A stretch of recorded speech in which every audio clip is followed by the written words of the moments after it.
El motor aún estaba encendido. Las luces del tablero iluminaban tenuemente el rostro angustiado de una mujer que acababa de detenerse frente a un cruce desierto en plena noche. Con voz temblorosa, le dijo al oficial que acababa de ser víctima de un robo. Y algo peor. Según ella, un hombre armado se había subido a su auto. La había obligado a conducir y luego se había llevado a sus 2 hijos pequeños, desapareciendo con ellos en la oscuridad. Susan lloraba sin control. Decía que había suplicado por sus vidas, que no sabía a dónde se los habían llevado, que solo quería que alguien, quien fuera, trajera de vuelta a Michael y a Alex. La policía de inmediato desplegó recursos, patrullas, helicópteros, voluntarios. La historia se extendió por todo Estados Unidos como un eco trágico. 2 niños secuestrados, una madre devastada, un desconocido suelto. Pero en esa misma comunidad, algo no terminaba de encajar. Esto es maldad humana.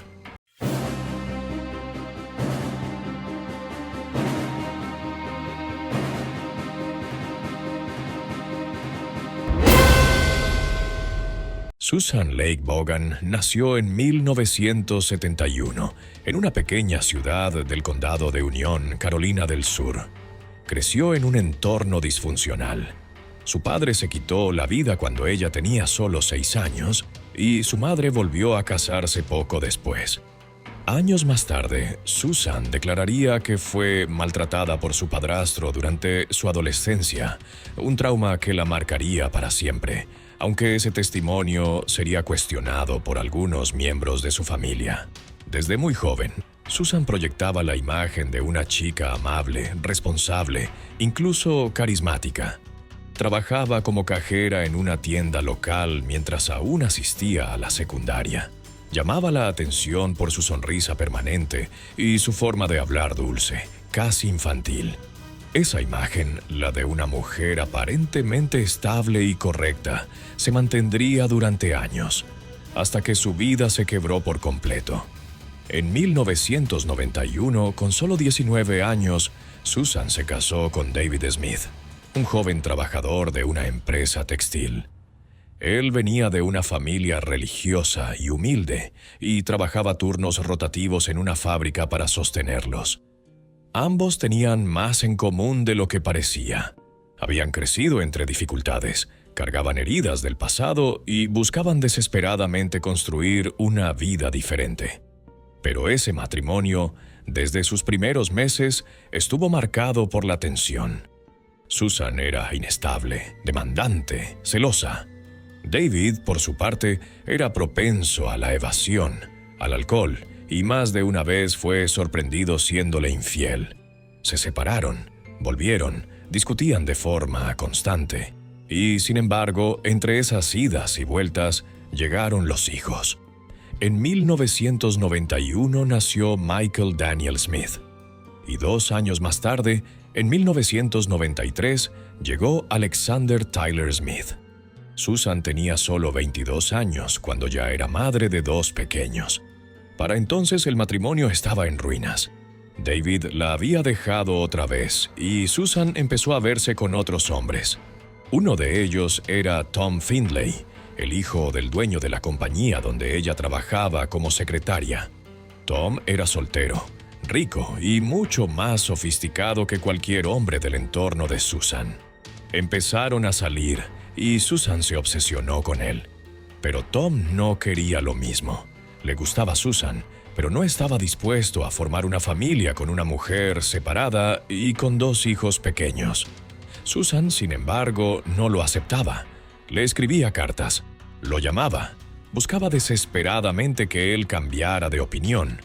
Y mientras tanto, en casa, Michael y Alexander pasaban días enteros en manos de sus abuelos o en guarderías. Susan apenas pasaba tiempo con ellos.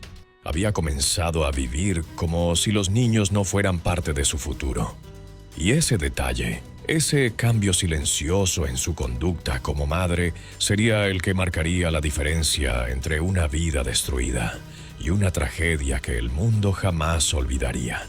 El 25 de octubre de 1994, Susan Smith salió de su casa en Union, Carolina del Sur, con sus 2 hijos pequeños, Michael de 3 años y Alexander de apenas 14 meses. Eran las 8 de la noche y, según ella, iba a visitar a una amiga cercana para despejarse un poco. Nadie sospechó nada extraño. Llevaba a los niños en su auto, un Mazda Protégé color burdeos. Los pequeños iban sentados en el asiento trasero, abrochados a sus sillas infantiles. Casi una hora más tarde, Susan apareció corriendo, descalza y alterada, frente a una casa vecina. Golpeó la puerta y gritó con desesperación: «Alguien ha secuestrado a mis hijos». Según su testimonio, mientras conducía por una zona rural, un hombre afroamericano armado la había obligado a detener el vehículo, la había hecho bajarse a la fuerza y luego se había llevado el auto, con los niños adentro. En cuestión de minutos, la noticia comenzó a circular por todo el condado. Patrullas policiales, helicópteros y equipos de búsqueda se desplegaron para rastrear el vehículo y localizar a los menores. Susan, mientras tanto, fue llevada a la estación para rendir declaración. En las entrevistas con la prensa, su imagen era la de una madre devastada. Lloraba frente a las cámaras, pedía al supuesto secuestrador que devolviera a sus hijos y repetía una y otra vez: «Por favor, tráiganlos a casa». Las imágenes se difundieron por todo el país. Era una escena dolorosa. Una madre joven, con la mirada perdida y los ojos hinchados, rogando por el regreso de sus pequeños. Pero algo, desde el primer momento, no encajaba. Los oficiales que la entrevistaban empezaron a notar inconsistencias en su relato. El trayecto, los tiempos, el lugar exacto del supuesto secuestro, nada tenía sentido. El área por donde Susan decía haber pasado era una carretera rural sin salidas, muy poco transitada y sin razón lógica para tomar ese camino a esa hora. Además, los perros rastreadores no detectaron ningún rastro en la zona. No había testigos, no había cámaras. Y lo más extraño, Susan no parecía actuar como una madre desesperada. Lloraba, sí, pero no hacía preguntas.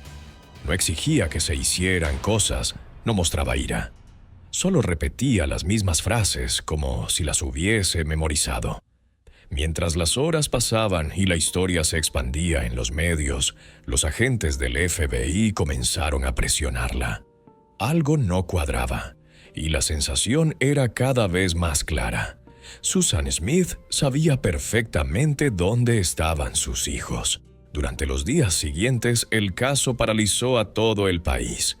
Las cadenas nacionales seguían el drama minuto a minuto, y cientos de voluntarios se unieron a la búsqueda. Se imprimieron panfletos con los rostros de Michael y Alexander.